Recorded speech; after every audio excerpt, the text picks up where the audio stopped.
Students, hope so you are fine. हम लोगों ने अभी तक चैप्टर नंबर 4 पढ़ा, उसके बाद हमने चैप्टर नंबर 5 जो है वो स्टडी किया था। चैप्टर नंबर 5 की होप सो कि आप सब ने उनकी डायग्राम की प्रैक्टिस भी कर ली होगी और नोटबुक पे भी उनकी डायग्राम बनाई होगी, तो लर्न भी कर लिया होगा। नेक्स्ट अब हम जो चैप्टर नंबर हमारा फर्स्ट टर्म में जो चैप्टर है वो है चैप्टर नंबर 7, बायो एनर्जेटिक्स। सबसे पहले हम बायो एनर्जेटिक्स के बारे में पढ़ते हैं। सबसे पहले इसकी डेफिनेशन है बायोएनर्जेटिक्स की, कि bioenergetics is a branch in which we study about the energy relationship and energy transformation.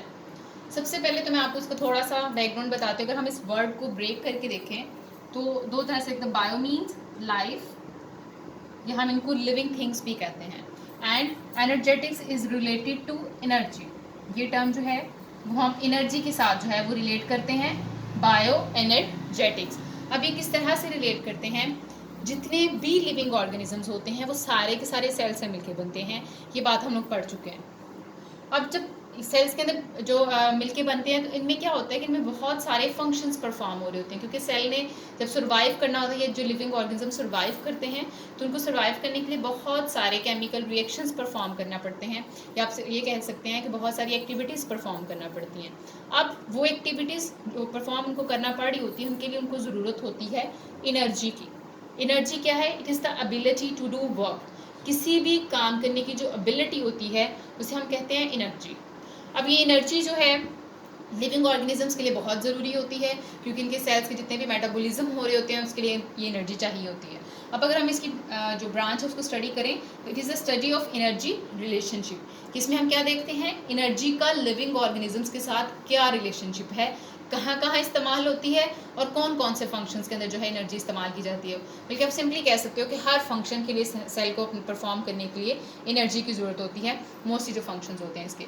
लेकिन इसके साथ साथ ना सिर्फ एनर्जी रिलेशनशिप इसमें स्टडी किए जाते हैं, बल्कि इसके साथ साथ एनर्जी ट्रांसफॉर्मेशन भी स्टडी की जाती है।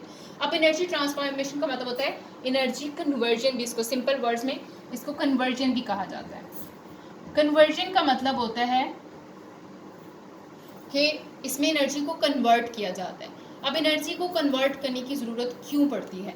एक्चुअली हमारी बॉडी में जो एनर्जी होती है, जैसे हम फूड कोई खाते हैं, लाइक ह्यूमंस हैं, जब वो कोई फूड खा रहे होते हैं तो हमने देखा है कि जैसे हम फूड खाना शुरू करते हैं तो हमारी जो बॉडी है उसके अंदर एनर्जी आना शुरू हो जाती है। ना सिर्फ एनर्जी आना शुरू होती है बल्कि थोड़ा सा वार्म अप भी होना शुरू हो जाते हैं। तो एक उस टाइम पे क्या हो रहा होता है, जब हम कोई भी फूड खाते हैं तो उसके अंदर जो मौजूद एनर्जी होती है उस एनर्जी को हमारे सेल्स होते हैं वो स्टोर कर लेते हैं पोटेंशियल एनर्जी की फॉर्म में। हमेशा जहाँ पे भी आप पोटेंशियल एनर्जी के बारे में पढ़ोगे, ठीक है, तो ये बात आपने याद रखनी है कि पोटेंशियल एनर्जी ऐसी एनर्जी होती है जो किसी भी बॉडी के अंदर स्टोर्ड फॉर्म में जो एनर्जी होती है उस एनर्जी को कहा जाता है पोटेंशियल एनर्जी। इसी तरह से जब हम फूड खाते हैं उसके अंदर जो एनर्जी होती है सेल उसको किस तरह से स्टोर करते हैं, पोटेंशियल एनर्जी की फॉर्म में। तो यहाँ पर जो मोस्ट इसकी हम सबसे ज़्यादा जो हमारी बॉडी के अंदर पोटेंशियल एनर्जी जिस फॉर्म में पाई जाती है वो है एटीपी। अब एटीपी के बारे में हम नेक्स्ट टॉपिक जो है वो पढ़ेंगे, तो मैं आपको मज़ीद डिटेल से बताऊंगी कि एटीपी क्या है। ये एक एनर्जी करेंसी होती है, ठीक है, जिसमें इसके अंदर पोटेंशियल एनर्जी मौजूद होती है, उसको स्टोर किया जाता है बॉडी के अंदर। लेकिन अब स्टोर्ड एनर्जी तो लाइक उनकी जो सेल्स की एक्टिविटीज़ है उसको परफॉर्म नहीं कर पाती, तो फिर क्या किया जाता है, सेल्स क्या करते हैं कि जब सेल्स को पोटेंशियल एनर्जी जब स्टोर्ड हो जाती है, जब उन्होंने अपना कोई फंक्शन परफॉर्म करना होता है, तो फिर इसी पोटेंशियल एनर्जी को क्या किया जाता है, कन्वर्ट किया जाता है another form of energy, that is kinetic energy. ये बात आपने थोड़ा सा फिजिक्स में भी पढ़ा होगा कि काइनेटिक एनर्जी ऐसी एनर्जी होती है जो कि डिफरेंट एक्शंस को, डिफरेंट फंक्शंस को परफॉर्म करने के लिए, जैसे कि मैं बोल रही हूँ, ठीक है, आप लोग सुन रहे हैं, हम लोग खाते हैं, दौड़ते हैं, तो ये सारे कामों के लिए जो हम एनर्जी जिस फॉर्म में इस्तेमाल करते हैं वो होती है इसकी काइनेटिक एनर्जी, जो कि हम कहाँ से लेते हैं, पोटेंशियल एनर्जी में। एक और बात यहाँ पे आपने याद रखनी है कि एनर्जी को स्टोर किस तरह से किया जाता है। अब यहाँ पे ये तो नहीं कि बस इसको लिया और स्टोर कर लिया, बल्कि हमारी बॉडी के अंदर या हमारे सेल्स के अंदर बहुत सारे मॉलिक्यूल्स पाए जाते हैं। उन मॉलिक्यूल्स के अंदर मौजूद होते हैं एटम्स। अब वो एटम्स क्या करते हैं, जब उनके अंदर मौजूद होते हैं इलेक्ट्रॉन्स, ये कॉन्सेप्ट आपने केमिस्ट्री में बहुत डिटेल से पढ़ा हुआ है, ठीक है। अब वो एटम के अंदर जो इलेक्ट्रॉन्स होते हैं वो क्या करते हैं, वो आपस में बॉन्ड बनाते हैं। जब वो बॉन्ड बनाते हैं, जब दो एटम्स आपस में बॉन्ड बनाते हैं तो वो बॉन्ड बनाने के लिए उनको चाहिए होती है एनर्जी। अब जितनी एनर्जी वो बॉन्ड बनाने के लिए इस्तेमाल करेंगे, जब वो बॉन्ड टूटता है तो उतनी ही एनर्जी उसमें से रिलीज होती है।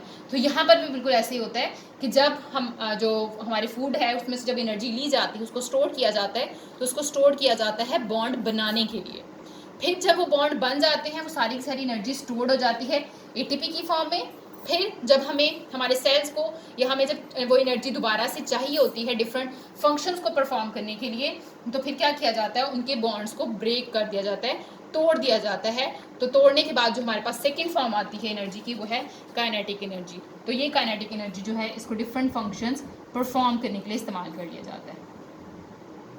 होप सो कि आपको ये फॉर्म्स ऑफ एनर्जी का जो कॉन्सेप्ट है ये क्लियर हो गया होगा। ठीक है, उसके बाद जितने भी जो भी हम फूड वगैरह लेते हैं उसमें से हमने एनर्जी को स्टोर किया, स्टोर करने के बाद जब हमें ज़रूरत हुई इसको काइनेटिक एनर्जी में कन्वर्ट कर दिया जाता है, डिफरेंट फंक्शंस के लिए इस्तेमाल कर लिया जाता है। कुछ जो अमाउंट ऑफ एनर्जी होती है वो हीट की फॉर्म में भी हमारी बॉडी से बाहर रिलीज होती है, जो कि जैसे मैंने आपको भी बताया कि जब हम खाना खा रहे होते हैं ना सिर्फ हमें एनर्जी आ रही होती है बल्कि हम थोड़ा सा वार्म अप भी हो रहे होते हैं। ठीक है, हमारा बॉडी टेम्परेचर थोड़ा सा राइज करता है, तो वो एक्चुअली किस वजह से होता है, जब ये बॉन्ड ब्रेक होते हैं तो ना सिर्फ वो काइनेटिक एनर्जी बल्कि उसके साथ साथ वो हीट एनर्जी में भी कन्वर्ट होते हैं।